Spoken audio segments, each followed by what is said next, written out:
Welcome to the Agents of the Unexplained. Grab your gear and let's journey into the mysterious world of cryptids and the paranormal. Get ready for an adventure into the unknown. Listen carefully as you're guided through the unexplained and cryptid phenomena that challenge our understanding of reality. Here is your host, Bill Rigby. Hey, good evening, everyone. Before we get the show started, I'm going to say this. Please, good vibes, good prayers for the people of Florida because they're getting hit tonight.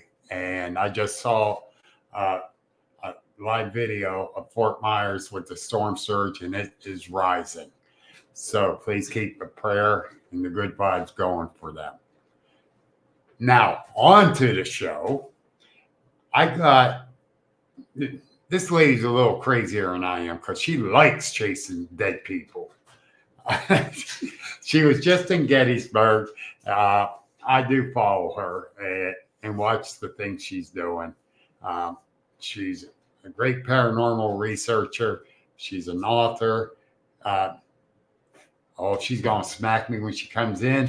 A minister, and I can't remember the name of the church off the top of my head. But anyhow, let me bring her in. Here's Miss Holly Lynn.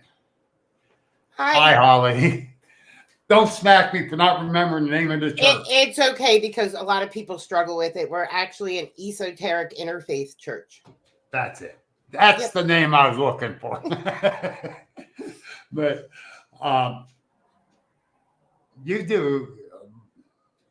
you sort of backed off of some of the research for a while, and you're back going strong again. Yep, I took 2 years off and just devoted to kind of taking a break with my life. And about a year ago, I dove back in, and I haven't stopped since. Wow. Well, you're as bad as me. Yeah, I kept saying I wasn't going to go back, but it pulled me back in. Yeah, that's my research too. I cover the paranormal, the cryptids, the UFOs, and no, I don't say UAPs. Don't change the name on me now after all these years. But I agree. The thing is, you try to take a break, and it still brings you in. I took a break this summer because of medical reasons. And it still drove me nuts. I want to research. I got to do this. I got to do that. I even took a month off from the podcast, and I hated doing that. Yeah. But did that 2 years off revigorate you enough? It did. Because I was still researching and reading and keeping up on things. I kind of delved into an area of tech that I never delved into before. I was always anti-tech. And I ended up, getting a crystal pod and a few other little techie things now that I take with me places. And I still rely mostly on myself. But I used to hate tech, but now I've seen, that side of it, and I kind of have gotten addicted to it. So now I want all the bells and whistles along with my own intuition. And yeah, it's an expensive hobby, as I say. Completely, yes. I don't care if it's researching Bigfoot or research and investigating the paranormal. It gets really expensive for us. So I got an expensive hobby. I just bought a 12 by 20 building to use as an office because of this. I seen that. I just moved into my sunroom. Yeah. That was upstairs in a little tiny box of a bedroom. Yeah. And I just moved downstairs it was my son's bedroom, and then it was my daughter's bedroom, and now it's mine. So in my office. Yep. I had to move out of the house because of the grandkids. Yeah, I know how they can be noisy. Yes. Danny said that everybody got a rest. Yes. And that's the truth. It was. I had been with the same organization for ever, it seemed, and I decided to step back and step away. And it was like right around the time of COVID. And I did a lot of homebound research during that time in writing. Right. But I just took a complete step away, and I came back because I actually had a team that asked me to mentor them. That's And great. that's what got me back in the groove. And now I just recently started my own little team in my area, and trying to get back out there and helping people. That's the thing, I do this podcast so I can learn and others can learn and help each other. I believe in, sharing the knowledge that you do get with others. Not like some people that they take reports and they're allowed to share some of the information, but do they? No. How can you collaborate anything, if you don't share? And Danny just started this summer with Bigfoot, but in the ghost hunters for a couple years with his wife. I'm obsessed with both sides. I haven't gotten into the UFO stuff, although my husband's big into the UFO stuff. I'm obsessed with Mothman. But big time. I even was in West Virginia to go to the penitentiary and drove the two plus hours to Point Pleasant the morning of their investigation just to go to Point Pleasant to touch the shiny hiney. You just wanted to play with a butt. Yeah, I even have the bumper sticker to go with it, but I'm also I've always been fascinated with, I'm part indigenous. So, Sasquatch stories and Wendigo, those things were a part of our lives growing up. Those are our stories and our lore. Right. So for me, I don't think it's been as much, a cryptid thing as it is part of my past and who I am as a person. But I do admit the Jersey Devil kind of also intrigues me. Does me too. Even though that's over a 6-hour drive to get to investigate that area for me, since I'm clean on the other side of the state from you. Yeah. Well, yeah, my daughter is in Huntington now. She actually lives in Huntington near Raystown. Yeah. Oh, wow. So I'm like springtime. I'm thinking, I may have to go visit for a weekend to go to the lake. So, Yes. Let me know if you do. I'm hoping to get out there during the spring. And I just found out when I did the cryptid festival here by my house, I didn't know that we had a PA cryptid of the little squonk. I just found out about that when we were the squonk. Yeah, I had no idea. That was something I learned at the cryptid festival in Elysburg. They taught me about the squonk. So I'm like, You must have been talking to Joe, my buddy Joe Fogel. I talked to so many people that day. It was such a fun day. And I can't wait to do it again next year. Yeah, well, Joe Fogel is the one that puts on the Squonk Fest. Him and what's her name? I can't remember, but me and Joe's real good friends. Actually, I was just at an event a couple of weeks ago with them in Johnstown at the Masonic Temple. Yeah, wasn't that the same day that I was in the same weekend? Yes. I was in Gettysburg? Yep. That's the only reason why I didn't go out to Johnstown. Yeah. Because I had already made plans to go to Gettysburg. Yeah, and that was Mr. Bill. How are you? Hi. He has the Bigfoot Outpost there in the Chestnut Ridge. Okay. Yeah. Great little shop he has there. But the thing is, that was going on. Johnstown was going on. There was something else going on too. I can't remember what. The Potato Fest.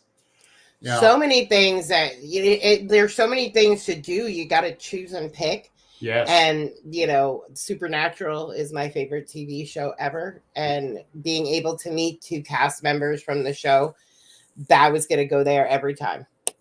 So, Yeah, my friend BJ, and she's home now and watching. About time, BJ. But no, she's a great lady. She really is. The thing is that that's I do that Penn Ohio Paranormal Conference last Saturday of March, mhm. before all these other ones get kicking up and going. And people do got to pick and choose, especially this year. The money's been tight, and a lot of the events attendance were way down. Oh, yeah. I mean, I noticed that, when I went to Gettysburg, I had expected a lot more people to be there. Yeah. But I mean, it was still a good showing considering so many other things going on. But you're also in Gettysburg, which Right. in and of itself, that place is a draw Mm-hmm. because there's so much to do. Like, we only did one day of the conference. Right. But Friday night we were out in the battlefield until they told us we had to leave. And then after they told us we had to leave, we went over to Sachs Bridge because is no patrolling of Sachs Bridge. It's owned by the county. And we ended up there till late. And then we went back to the hotel. I think we passed out and we were up at the crack of dawn again the next day and started all over again. That's the thing. Like, Johnstown was 2 days. Hotel Conant was 2 days. I spoke at both of them. Of all things, the paranormal Bigfoot. I'm always fascinated by anybody that can do the 2-day conferences. I still struggle with that because it's an expense for me. Yes. I'm a vendor, so for me to go and vend at some of these 2 days is a lot. Yeah, when you add in everything, your travel, the expense hotel. of the travel, hotel, like Hotel Conant, 53 minutes from there to my home. That's worth it. That's why I love the fact that we have the Cryptid Festival here in Leesburg. It's 10-minute drive. Yes. 10 minutes. I'm there, set up. I'm good. So, you know the lady that runs that? Oh, yes. I love her. Really? Yes, I do. Let me tell you a story about her.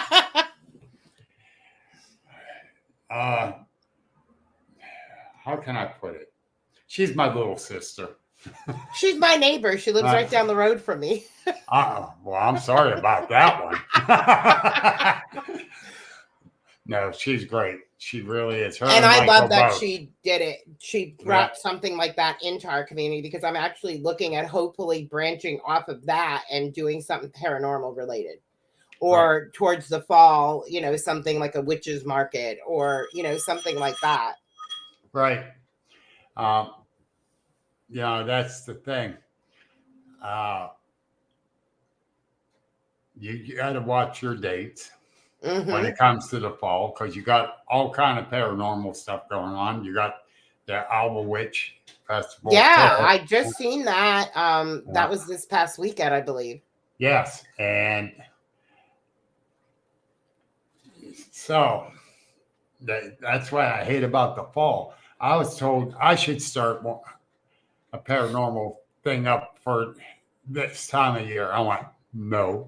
And that's what I said with the paranormal. I would definitely go like late spring into midsummer, maybe even late summer, but not anything after September. You're going to be having too much competition. Yes. And Pennhurst is another big one, the Pennhurst conference. And I don't want to compete with that because that's huge. And that would not be any competition, seriously, because they're so huge. And they have a haunted location right there. They're in the building. They're in the haunted location. They have vendors, and I wouldn't be able to compete with that. So yeah, definitely not something that I want to compete with. And I vend with them. So no, you don't. And that's why I kind of picked my date for my conference, is because you really don't have much going on at that time. My biggest fear of that time is snow. I have driven through those mountains in the snow when my daughter was a patient out at Children's Hospital in Pitt. Yeah. And I would, she'd get really sick. We'd pack up the car and we'd be off to the ER in Pittsburgh. And I have driven through State College and Johnstown and Altoona in some of the worst storms. And I don't ever want to do it again. I lived not even a half hour outside of west of Johnstown. Yeah, I've done that drive. You're not telling me about how bad the storms are and got to drive. Oh, man. And these people drive like idiots. Oh, and they do. And but what I have to say is the city itself does a darn good job of keeping those roads clear. Because once I would get to the city, I had no fear of driving. Yes, that's the thing. Those people they're more used to it than anybody, but they still drive like idiots. Oh yeah. I would, if I had to choose though, I would pick Pittsburgh every time over Philly. Yeah, I would too. Number one, it's Philadelphia. I'm about the same distance from both. Right. So I go out to Pittsburgh. My cardiac doctor is in Pittsburgh, so I will go there every time over and over again if I have to. I don't blame you, not one bit. But our weather. This is going to be our third event. My first one, the weather was beautiful till about 3 p.m. Straight line winds come through. Knocked the power off for an hour and 20 minutes. Oh, man. A friend of mine was talking about UFOs and abductions and stuff. Another friend of mine gave him a bullhorn because the power was knocked out. And I let him speak for that hour and 20 minutes. Hey, you do it. And then people did not leave. I would have said it was a UFO trying to abduct me. Yeah.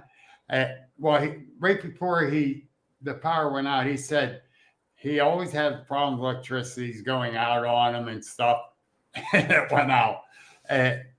But finally, after an hour and 20 minutes, I told him, come on down. No, it says, the next speaker said he ain't going to use his PowerPoint. You can do it without it.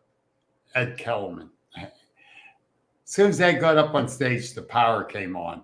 I grabbed the microphone. I said, see, Dan, it was your fault the power went out.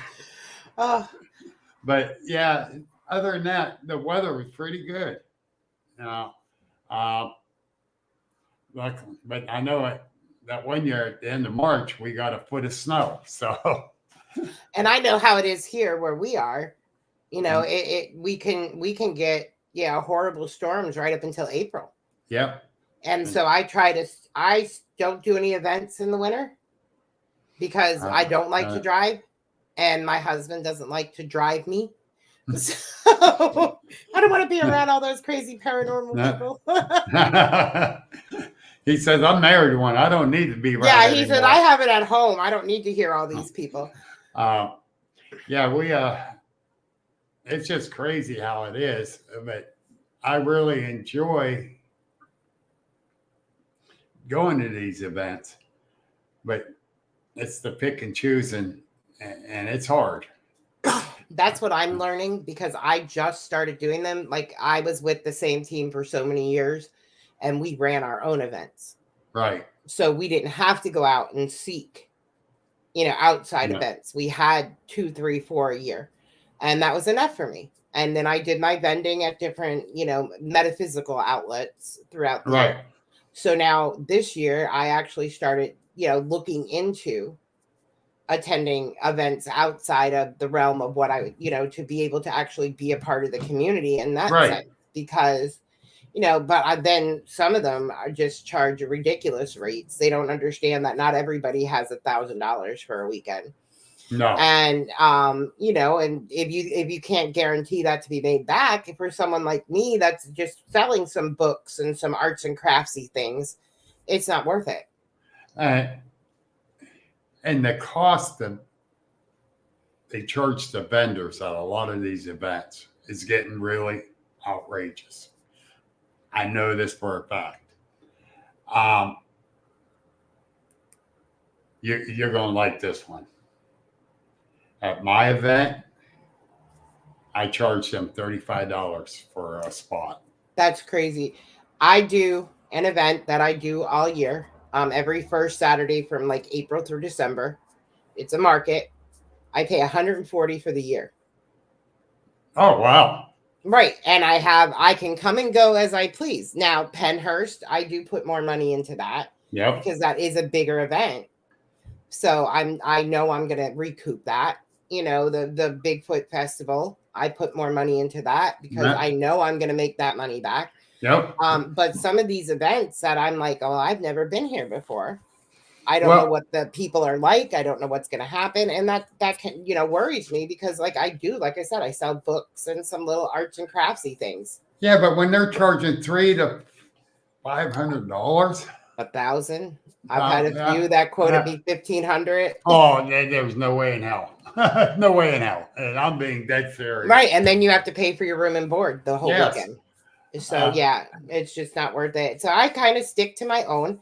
Maybe I'm hoping beyond hope that, my influencer status on TikTok will eventually get me invited to do some events as a speaker. So, well, I wasn't supposed to speak at any thing for Johnstown.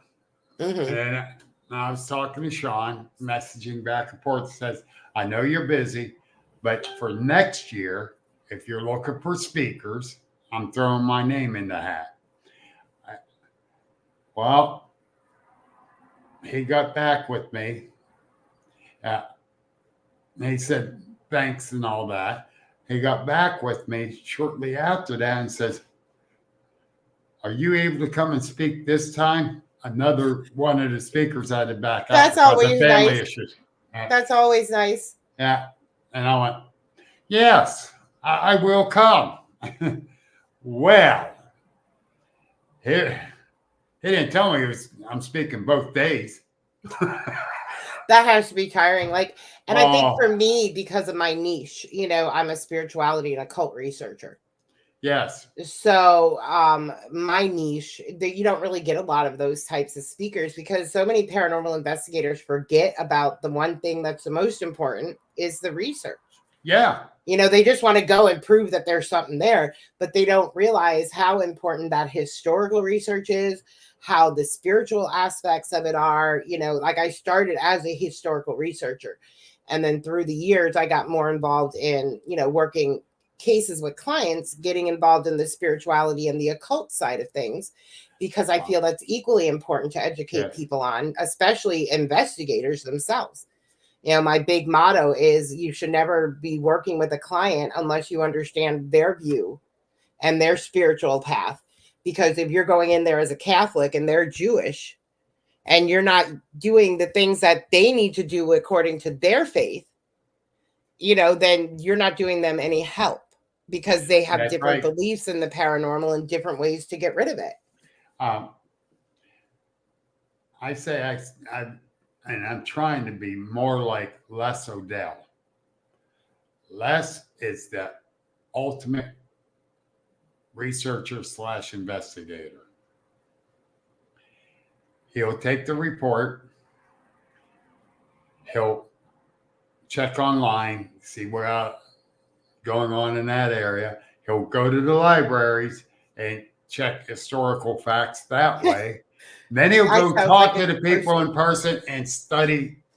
Right. That sounds like a person that I would get along with well. Yeah. Because that is exactly how I work. Now, Les is the ultimate researcher / investigator. I'm And pulling up deeds and death certificates and, coroner's reports, like with the paranormal, those are all things you want to look at. How did a person die? Did this person die? And all those things. Well, Mary from Proof, the ones Mhm. that backed up, she'd been researching Hotel Connie for a long time. And she came up with some backup to the legends, some And of that's the always legends, great. That's always great when you the have death that historical. certificates, the That death I certificates. love that. Yeah, it was so awesome that she did. And it makes a great thing. If we did that, there's a mansion in Uniontown. I worked at for probably 2 years, the Keeley Mansion. It's right. During the day, it's a mental health facility, but I'm friends with the owner, and we created a little. We called it PSI, the Paranormal Science Institute, where we did a ton of research on that mansion. It's I don't know if you're familiar with Mount Macrina. No. Okay, but that's outside Uniontown. It's a convent, but this is a twin mansion to that. Yes. Okay. Yes, and this is the twin mansion that's in town that was built for the Coke and Coal Baron Keeley.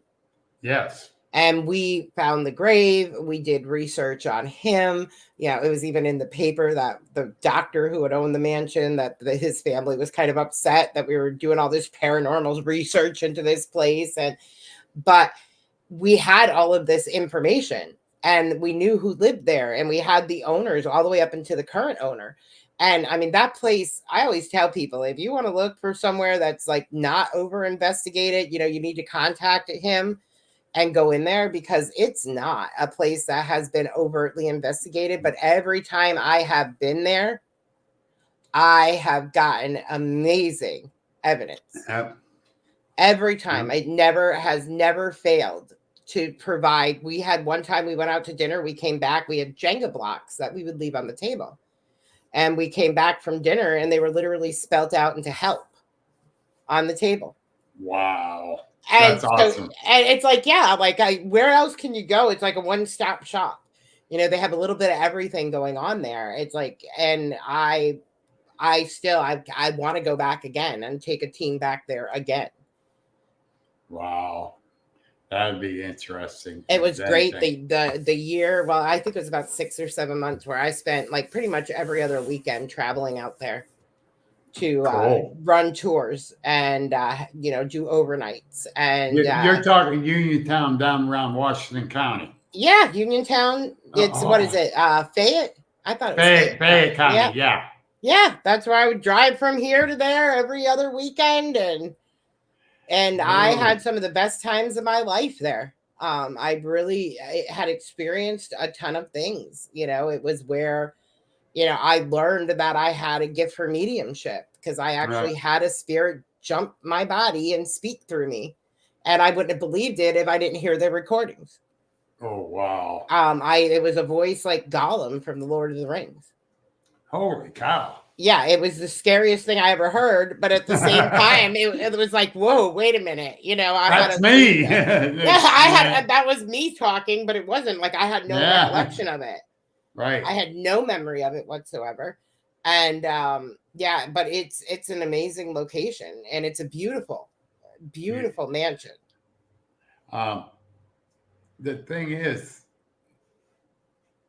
when you get in and find more and more evidence in an under investigated area, it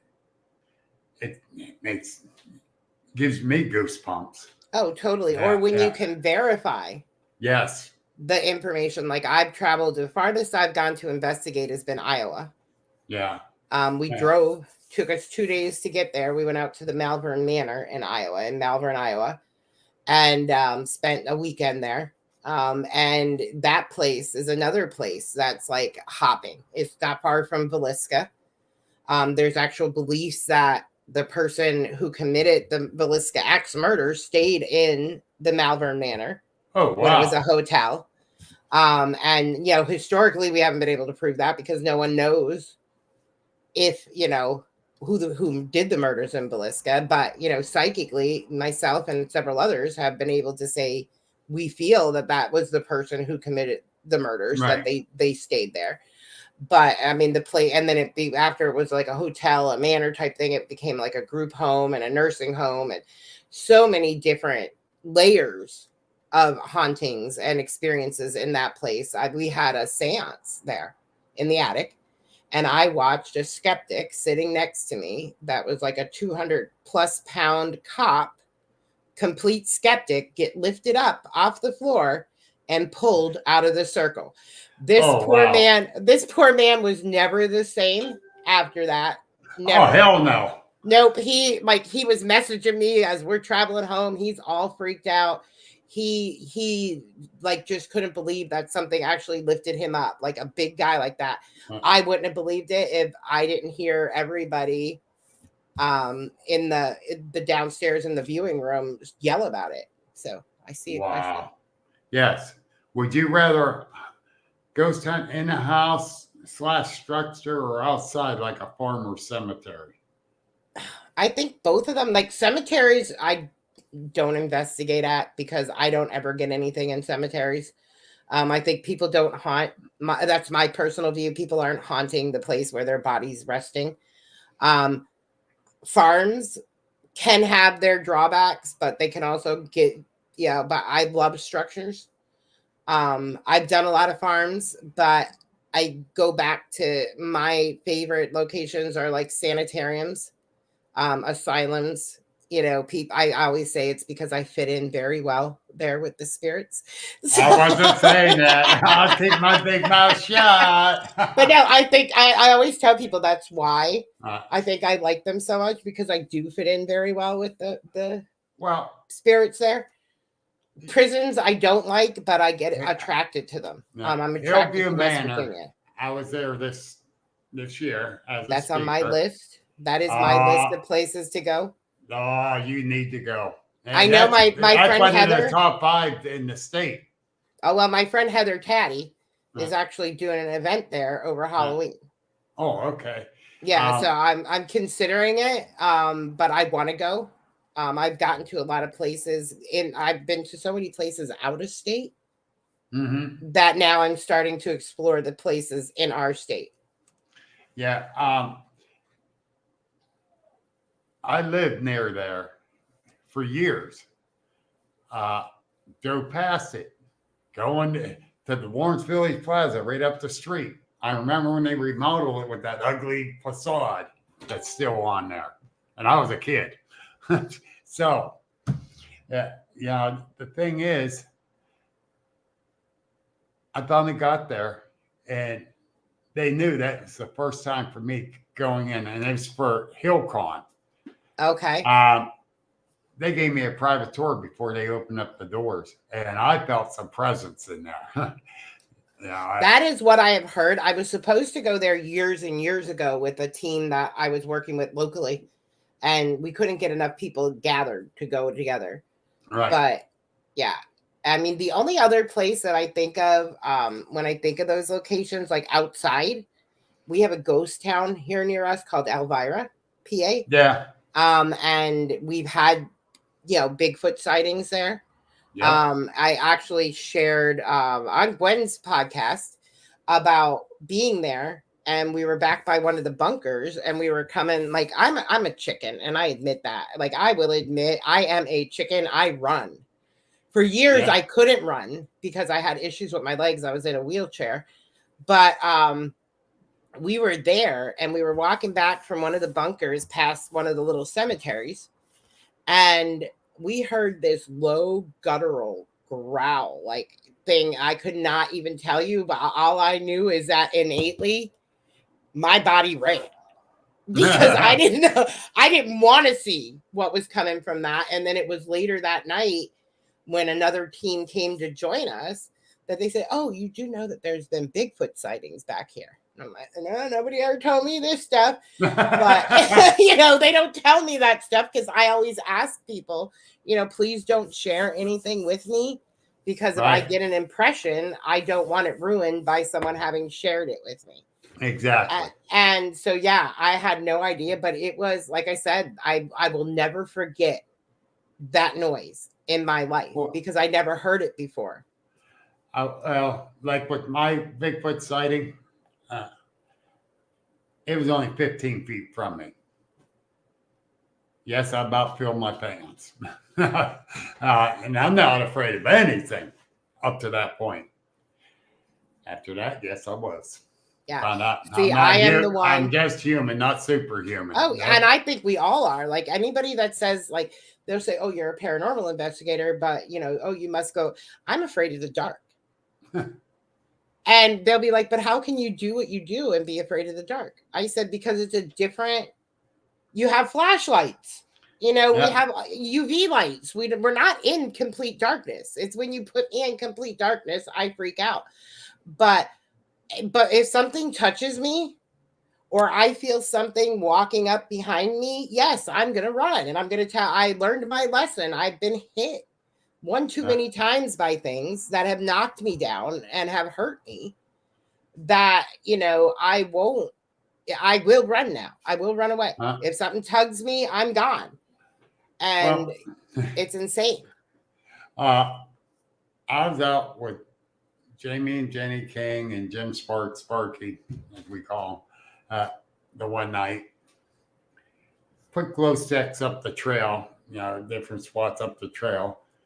Well, we couldn't see the first two that got hung from where we were at in there. We had a little fire going. Excuse me. So I start walking back up the trail a little bit to see those other ones, see if there's anything going across, whatever. And it's pretty dark. Jamie followed me. And then we're standing there and we heard something up on the road up above. And now there's thick bushes right there. So you can't really see. And it's pitch black. And looking up. And all of a sudden something went past me and actually brushed against me. And Jamie's standing right behind me. He felt a little bit of wind. And that was it. Couldn't see what it was. Don't know what it was. But it brushed against my shoulder. And that was freaky enough. We go back to where Jenny and Sparky was at by the fire. And we got something to tell you. Something heavy bipedal was walking across the bridge because we're under this cement bridge. And it sounded like the fingernails every so often hitting the metal railing that's on top of the. I would have ran. They watched at the other end of the bridge. One was looking at one corner, the other one was looking at the other corner to see if anything come down there. Nothing came down. What the hell was it? We don't know. What the hell went past me? We don't know. But that was freaky. I admit, like where I live, yeah, I don't know if you've ever been out this way, but we're very rural. And I have seen things and heard things. Like I have forest behind my house. And I don't go up alone into my backyard after dark because I just have seen and heard too many things that can't be explained away as deer or bear. We don't have any bear around where I'm at least. I know there's bear. Yes, I know there's bear up on the mountain, but the forest behind my house is too small. Like my kids walked through it as children to go to my mother-in-law's. Her house is on the other side. And let me tell you something. Downtown Pittsburgh had this little patch of trees. And they had bear. They had a bear there. Well, I know I have lived here. They didn't know it for 6 months. I've lived here for 26 years. Yeah. And I have not seen bear. I've seen deer. I have seen other types of critters, groundhogs galore. But I don't know what it was. Like, I don't know what it is, but I just get freaked out up there at night. How you like that one? That I have heard about the scents. Like when I go to Gettysburg, I can smell on the battlefield um, gunpowder. I can smell tobacco. I can smell, even like in town, especially like around the Jenny Wade house, I can smell bread baking. Out on the battlefield, I heard a lot of people could smell tobacco. Yes, that is one of the biggest, and Yeah. gunpowder. A lot of people say about, like, the gunpowder they can smell.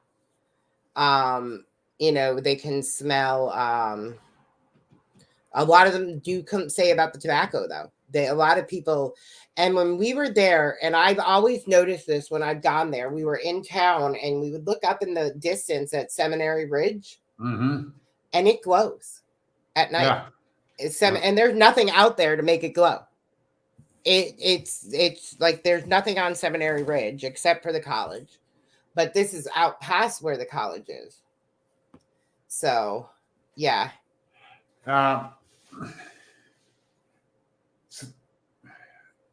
It just totally amazes me. I was with someone. We drove through Gettysburg to go to Somerset, so we made a big loop, basically. But we didn't stop. But just looking over at the battlefield, I got an eerie feeling. Some people say that. I don't. For me, believe it or not, like, it's one of the places where I get a sense of calm. And I think it's because of being around this. Like, for some reason, when I'm in a place that's highly active, I do get a sense of calm because I feel like I'm one, with the spirits. Like, I always say my job as a psychic and a medium isn't really to prove to people that the paranormal exists, but to tell the stories of those people who are still here hanging on. Yes. And that's what I try to do. I try to tell their stories and share, the information that I've gathered from places like Devil's Den and Little Round Top and, these places that I've investigated, because I don't think their stories are shared enough and that it needs to be. But some of the entities that we ran into at the old Butler, Joe in particular was his name, and he didn't want to leave that room. We asked him if he wanted to go be with his family. No. All right, we're going to be leaving. Go down the hall. Would you want to come with us? No, stay. Okay. And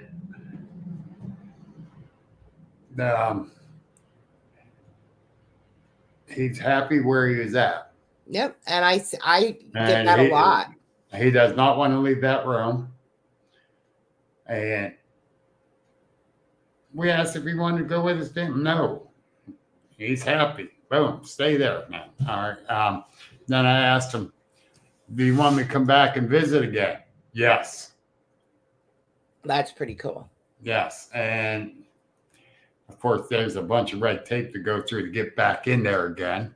Oh, totally. Yeah. And because it's a federal building and they're going to tear it down.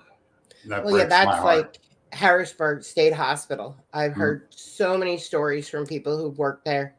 There's so many buildings and they won't let people come in and investigate. They'll let people talk historically. And I mean, I have right down the road from where I live, we have an old, Oddfellows Orphanage. And for years, we've been trying to figure out who owned it and how to get in there. And now I know a couple of the YouTuber paranormal investigators, ghost hunters, whatever they are, got in. And like I said, yeah, I would love to, because this guy wants to make this place into a facility for the elderly and, to have housing, which is something we really need. And I'm like, we should get together and do a convention, invite these paranormal people to come in and investigate a place that is basically untouched, that they've only ever seen Kaylani and Destination Fear in.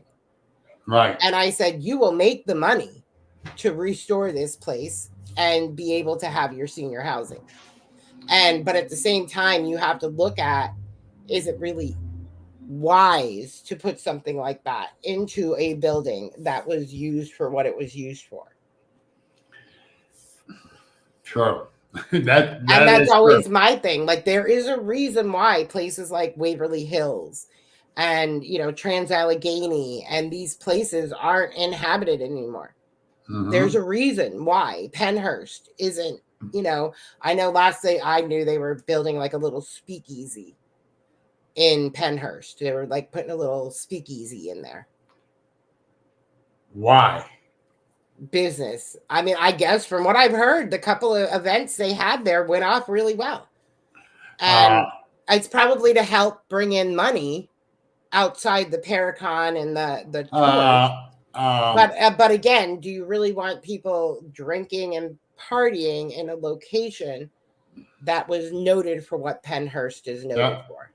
Anybody that knows the history of Pennhurst, are you really going to want to go there and drink? Because atrocities happened at Pennhurst, a lot of them. And it was like, I mean, I watch stuff for the little children multiple times a year, just because I don't want to ever forget what happened to those people there. Right. Exactly. And I always tell people that are going there to investigate, you need to watch this before you go. Yes. So you know what you are actually going to be getting yourself into when you go in to investigate. That's the thing. A lot of people go in blind. I go in blind to most places. But I always have team Angel members. does too, but my team members know the history. Yeah. But a lot of the newbie investigators need to study the history. Because they don't know what the hell they're walking into. Nope. And you should always have one person on your team, at least, that knows what has historically happened in these locations. Because people, my belief is everyone truly has psychic abilities. Everybody is born with an innate psychic ability that some people choose to harness and use, others don't. You don't know when you're walking in there if you're going to have a psychic reaction that you never knew you had. All right, let me tell you about a premonition I had. And so this goes along with what you're saying. I was 13, 14. Dreamt that a family friend's son got ran over by a truck. And I got up that morning to go downstairs, get breakfast, and get ready for school. I asked my mom, and she goes, "No, you didn't get run over." That night he did. That happened the same exact by thing a happened. truck. And I could not go to sleep for 3 nights, Holly. Yeah, that happened to my son. Now imagine you were 13, 14. My son had a premonition like that when he was 5. Oh my God. And it was about my husband's uncle getting killed in a tractor accident. My husband laughed it off and said, because my son said, "Well, Dad, we were up in the backyard by the pool." And my husband's like, "We don't have a pool." And, but my son saw all of this, and my husband was just like, "No, it was just a bad dream." And then a year later, we got a pool. And a couple of months after that pool was put in, my husband came up in the backyard to tell his mom and my son that his uncle was killed in a tractor accident. He hit a stump and the tractor rolled on top of him. Oh, man. And so my poor son, that's when he started, he started having experiences very young. Just like I did, but I blocked mine for so long. That's what I did. Yep. And mine came back with a bang on 9/11. That day, everything happened. I had family. My parish priest, from my childhood, was on one of the planes, and everything came rushing in. And I literally thought I was going crazy. I committed myself to the psychiatric ward. Right. And it took me months to finally understand, by getting involved with the people that I knew in the paranormal, to explain to me, hey, by the way, this is what happened. You're not crazy. And I'm like, but Yeah. I keep hearing voices in my head. I keep seeing people. And they're like, no, you're really seeing people. You're really hearing people. It's just that no one else is. And Yeah. that's when I embraced it and really started, I didn't care at that point what my mom said or anybody in my family, because I wasn't Yeah. a practicing Catholic anymore. So Uh, to me, it wasn't making any sense. I was yeah. helping people. Yeah. And that's me. Believe me or you don't believe me. I'm not going to argue with you or not. That's what I tell people all the time. Yeah. Like, this is what I'm getting. No, I haven't. I was taught very early in my career as an investigator to protect yourself. Yes. Some people will say specific prayers. I myself tend to pick up rocks from the location and put them in my pocket when I get there. I carry amethyst, I carry tourmaline, I wear a Benedictine crucifix that was gifted to me by a very close priest friend that had it taken to Padre Pio and touched with Padre Pio's glove. I have relics that I carry. Because I am interfaith, I bring things from all paths with me. And when I leave, the rocks that I put in my pocket when I got there go back to the ground, and I just politely say, whatever's here can stay here. Nothing can come home with me. And Right. I've been doing this for over 30 years, and I have not brought anything back with me that I know of. No, I have enough here. I don't need to add any more to the funny farm of spirits that I have in my house. That's right. And I got enough crazy going on in my house with me living there. Yeah. I don't need Well, to bring yeah, nothing and outside. with me and with the craziness that goes on in the house on a daily basis, I don't need anything else there. Yeah, and make sure this ain't. For some reason, I didn't update that. Okay. I was trying to bring up the podcasting page on my phone. See if anyone's asking any questions there. But I can't tell, so. Oh, well. If anyone is asking, I'm sorry, I ain't getting it. I apologize. For some reason, I won't bring it up. But the other thing is, too, that I found out is if you let yourself be more receptive, more things will come to you. Exactly. Be still. I tell people that want to learn, like, well, how do you know? How do you feel? That little thing you feel in your gut that people call intuition, that is a psychic ability. That is your body telling you when something is off or something is wrong. And take that and go from there. Yeah. I tell everyone, trust their gut. Yep. I tell everybody that. Trust your gut. I don't give a shit if it's on the streets of Pittsburgh. Trust your gut. Yep. If it doesn't feel right, wrong. it ain't right. And, go from there. I tell people practice, meditation. Just being still and feeling the world around you. Yes. Yeah, I do energy work.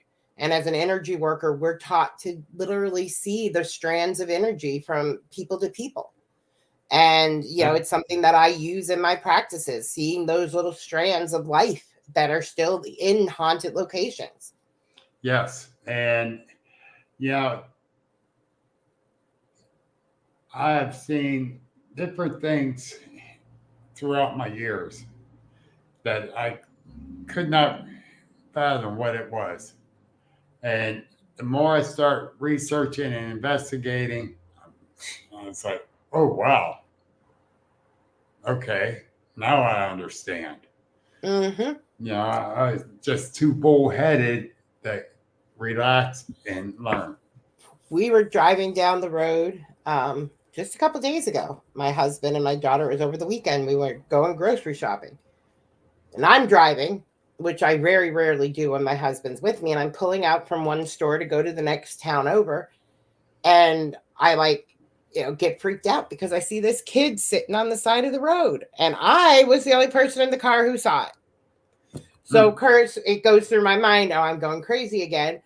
But then, doing some research, I found out that there was a kid killed in that area in a car accident. So so I was just like, oh, okay, that makes sense now. But at the time, Yes. like my husband and daughter are laughing at me. There's nobody there. Why did that freak you out? There ain't nobody there. Well, want to bet? Yeah. Mom's seeing things again. Yeah. What can I say? Yeah. But that kind of stuff happens to me, especially in Gettysburg. Like in Gettysburg, I'll be driving because, of course, I have my daughter and her friend with us, and they don't drive. So I'm driving around after dark, and I'm jumping because you're driving through everywhere you go is battlefield.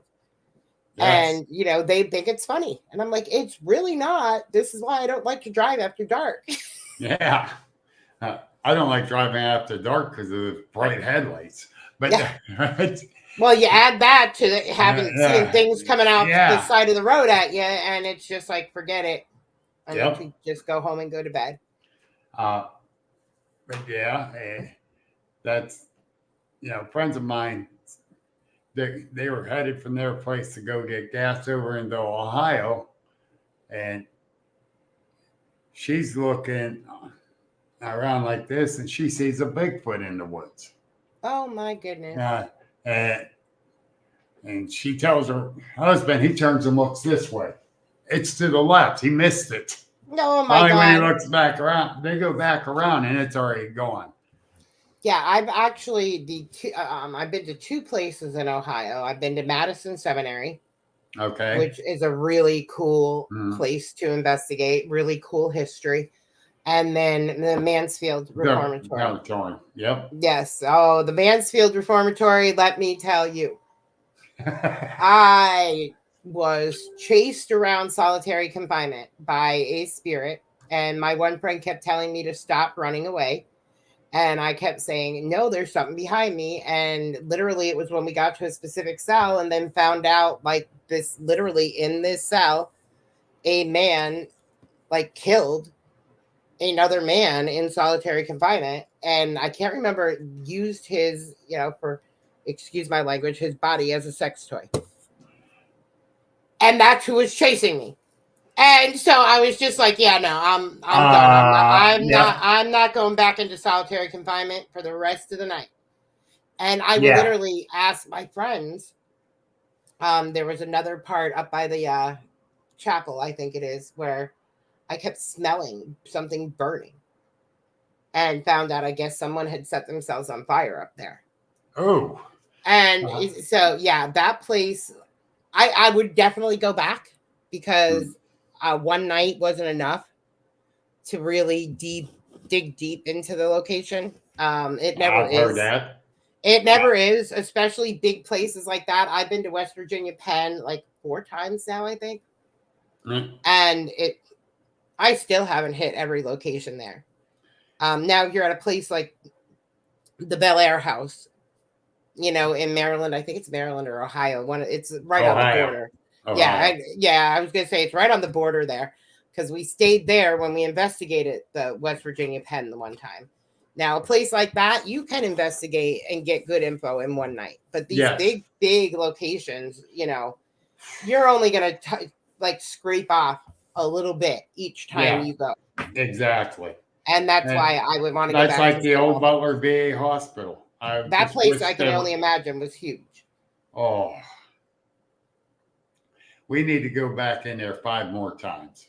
Oh, I definitely a floor like Waverly. I have so many friends that have done Waverly Hills, and they've only done like the hot spots. They haven't gone beyond like the tunnels or the nurse where the nurse allegedly hung herself, or different areas where people get the most information from. Right.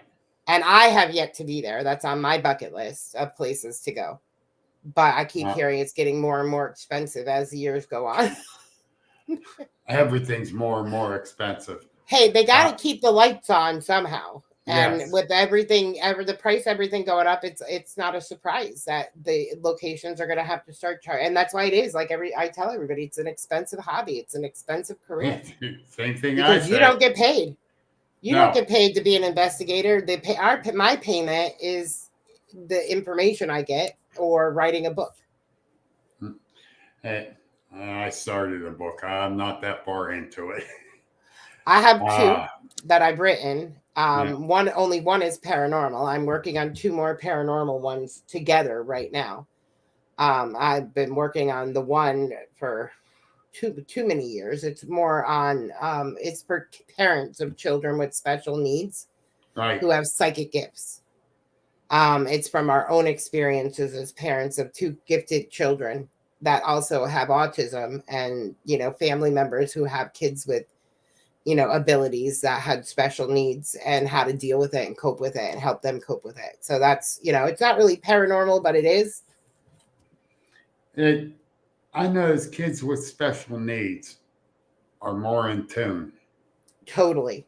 And there have been books written about it. Yeah. I know a gentleman that has autism himself that wrote a book about autism, and he calls it Autism and the God Connection. And he really touches on how there is a level of purity in these kids, that they have this connection to the other side that many of us don't have, because we don't take the time to stop and, like he says, smell the roses. We're so programmed into not studying into that where the ones with special needs are into it, because why not? Right. And it's their lives every day. Yeah. Like things for them. I have ADHD, and for me, like I'm plugged in differently than other people. Yes. And I always say that I'm totally plugged in. Like I can go to a haunted location and I get a little scared and freaked out, but it invigorates me. I can go to these locations for 3-4 days and I don't sleep. Yeah. Because I have to know what's going on every second of every day. And I think that's what makes, us different than regular people. What is regular? Yeah, that's what I say too. I have yet some of the most normal people in the world are abnormal. No. What's the name of your books? Well, the first book is My Journey Out of Darkness, and it's my early period of a paranormal and my paranormal investigative career. And then the other one that I wrote is actually for people that want to practice a non-religious witchcraft. Yeah. And it is called The Witch's Book of Things. And it's a grimoire or book of shadow starter, because I got angry at TikTok for misinforming the younger generation of people who are interested in witchcraft and teaching them some very dangerous things. So we have a Facebook group for witches in Pennsylvania. We have like 13,000 members in there right now that are witches from all over the state of PA.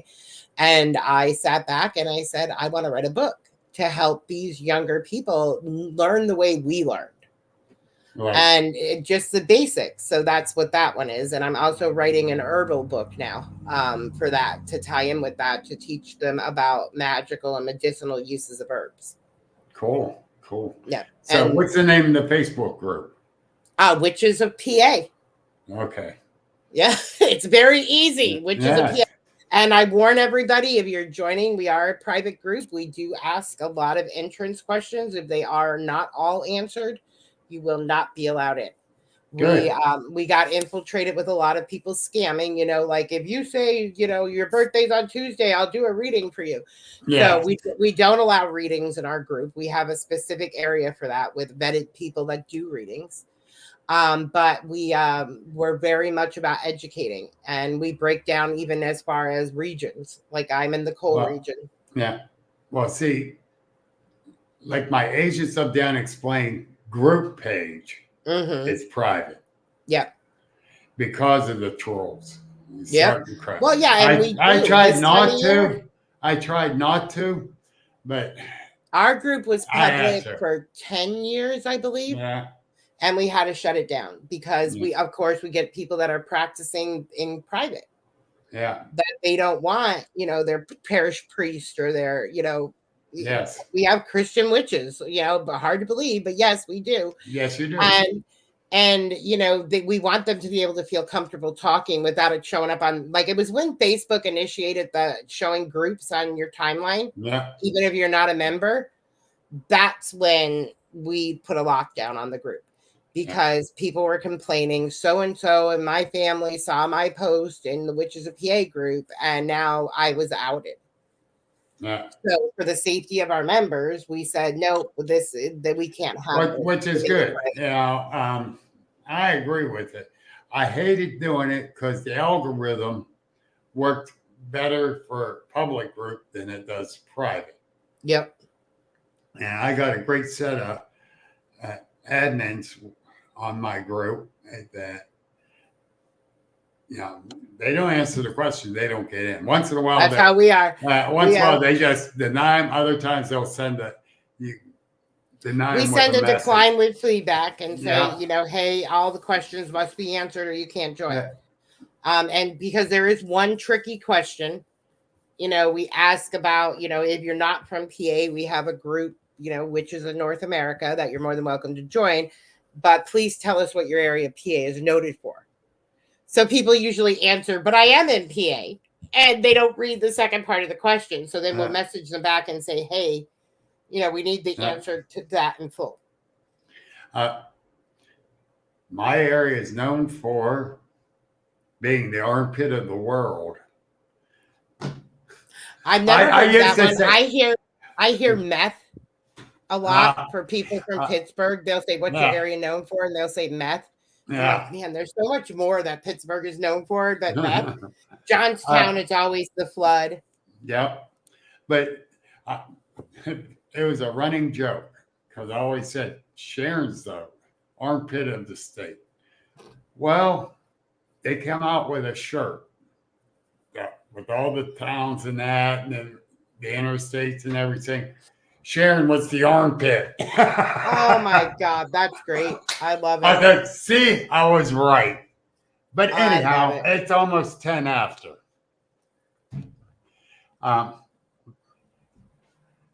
Is there anything you want to add to this? Like events you're going to be at, or I am podcasts you're going to be on? Because I don't care about sharing other podcasts. Yeah. Well, I'm going to be on Mike Purcell's podcast in a couple weeks here. Gwen's husband. Yes. I'm doing his podcast on the 24th of October. But other than that, the only other thing I have going on is Spooks and Ghouls in December over in the UK. They asked me to come back because we did a paranormal discussion, but now they want me to come back and talk about witchcraft. Okay. Because they've never had a witch on. So they were all excited when they seen that I was supposed to be doing Reiki. They wanted to talk about Reiki. We ended up talking about the paranormal. So now they want me to come back and talk witchcraft. So that one. The only thing event-wise, if anybody wants to come and get books, I'll be at the Leesport Farmers Market in Leesport, PA on the first Saturday of November and the first Saturday of December. And then I am off for the rest of the season until April. Well, I thought I only had one more speaking engagement. Well, that changed this week. I got two more. One this Saturday, right in downtown Sharon at the Lofts. The second Saturday, it's called At the Lofts. We're speaking of cryptozoology. And then 26, I think it is, we're going to be out in Clark, PA, talking about cryptids. Then November 23rd, I'm going to be down in Greene County in Waynesburg, speaking there at the Paracon there. Actually, let me put that up. Well, I'm hoping by next year I have more stuff that I'll be doing next season. So I already got things lining up for next year. That's what I just started doing. I booked myself into December, and then I said, then I'm done because I don't drive when it snows. Yep. So I'm done till April. Usually in November, I try not to do anything, but I was asked a while back, and when I got healthy again, they asked me again, are you still able to do this? Yes. I know. So, I missed you. You were supposed to be in Ellisburg, and yeah, unfortunately, we didn't get to meet. yeah, yeah. If I would have only listened to the doctor the first time around. Hey, that's what I say all the time. Yeah. If I had listened to my doctors the first time uh, around, I wouldn't have had a heart attack. uh, So, yeah, I ended up almost dying from pneumonia and then going into AFib while I was there. That's awesome. Go figure. yeah. Yeah. Well, and that's why it's important to take our downtime Yes. and take care of our bodies. And that's why I shut things down to, the end of August. I made up my mind. I'm listening to the doctor. I'm going to get the rest. I'm not going out investigating. I get reports. I'll send it to people that I know will go out and report, investigate it, and then go from there. But I stuck to it, and I'm back to about 95%. So I'm happy. That's awesome. Yeah. Well, that's how I was. I had surgery in May. Hmm. Took some time off to recoup from the surgery, but thankfully it was only about 2 weeks. Yeah. The recovery time was very quick for me, but I didn't do any events. And then in August, I came back to do events. So that's what we got to listen to our bodies, which I thought I was, but I was hearing the wrong things. As I say, we never listen the right way. No. But anyhow, I want to thank everyone for listening. Holly, thank you so much for coming. Thanks for having me. I enjoyed it. And I'm very appreciative. Yeah. You got a lot of great info there. Anybody can reach out to me anytime they want. My Facebook, my main page is Holly Faust, Faust, and it'll say author and psychic medium. Anybody can reach out anytime you need help. You have a haunting. You're in my area. Reach out. I'm always around. Yeah, and if any cryptid or anything, get a hold of me. And remember to subscribe to my YouTube and like the Agents Podcast page. Take care, everybody.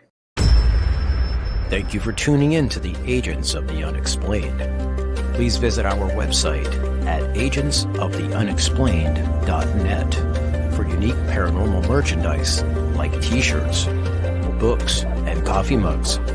Join our Facebook group and subscribe to our YouTube channel for more thrilling content.